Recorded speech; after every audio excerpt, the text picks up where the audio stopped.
Olá pessoal, tudo bem? Vamos lá para a nossa aula sobre origens da globalização.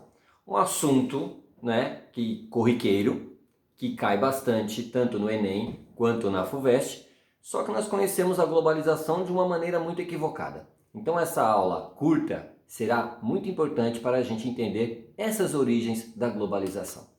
Então vamos lá. Ela começa com o crescimento econômico e uma integração mundial. E essa integração vai ter várias esferas. Então temos lá, todos os produtos são fabricados em série. Por exemplo, o seu celular, o seu carro, sua TV, tudo isso é produzido em série. E para acontecer isso, precisou do quê? A ciência entrar no processo produtivo, conhecido como os tecnopolos. Então nós temos aí, aliado a isso, uma expansão da produção e do consumo, porque tudo que se produz tem que ser consumido. Se você fabrica um produto, esse produto tem que ter um destino final, o consumidor. Adiante, nós vemos o quê? Uma crescente integração da economia mundial. A economia ela começa a se integrar de uma forma gradual e rápida.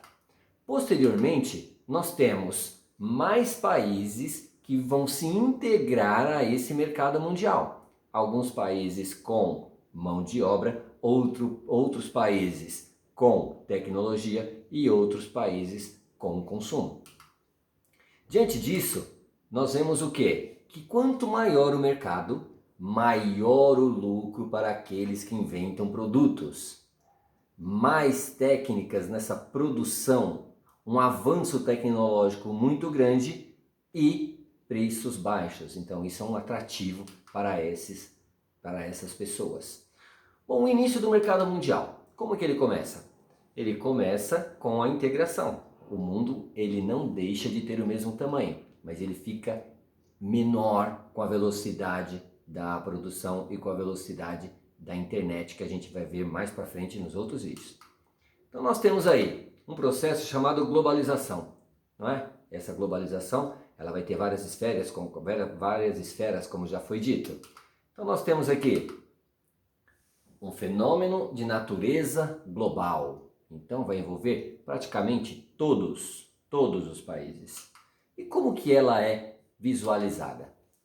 Primeiro tipo de globalização econômica. A economia são interligadas através de blocos econômicos.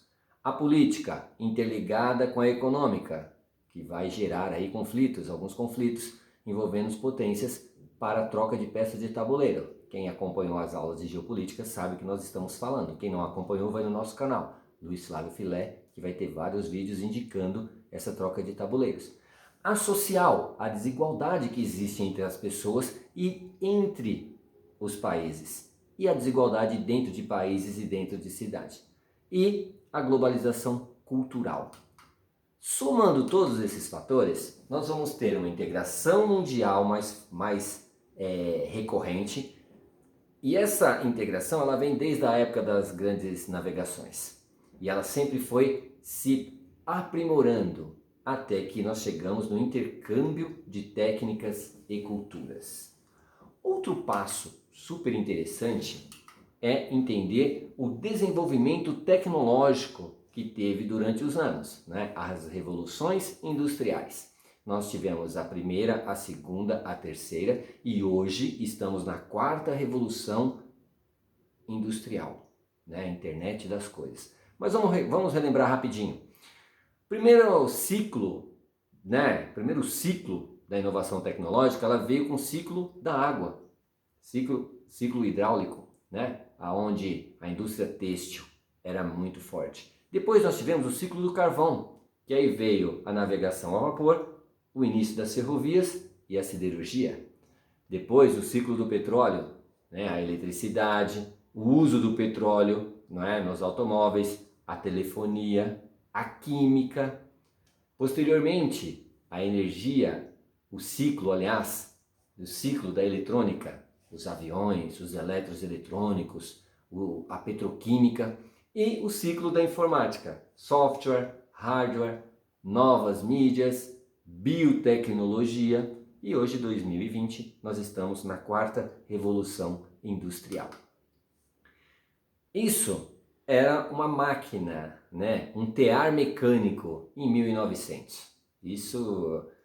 E algumas dessas máquinas vieram para o Brasil, quando o Brasil começou a se industrializar. Olha como nós estamos atrasados em questões industriais. A primeira revolução, ela trouxe inovações técnicas, trouxe a substituição do trabalho manual pela máquina. Tivemos a utilização de fontes de energia, né, a substituição do carvão pelo petróleo e eletricidade. A Inglaterra foi a pioneira e, diante disso, nós começamos a entrar em alguns campos bem complicados. Estabilidade política, maior capital disponível para investir nessas indústrias, uma mão de obra muito farta e barata e matéria-prima. Aí começamos a ver os problemas que isso trouxe. Como toda revolução industrial, tivemos pontos positivos e pontos negativos. Então vamos lá. Econômicas, barateamento dos produtos, né? E organização do trabalho em tarefa segmentada. Social, um aumento da população, surgimento do proletariado, do trabalhador, maior agravamento da pobreza, desemprego, exploração do trabalho infantil e aumento da violência. Quanto mais pessoas, maiores são os problemas. Políticas, os interesses industriais, não é? Para abandonar uma política mercantilista de troca de mercadorias para um livre comércio.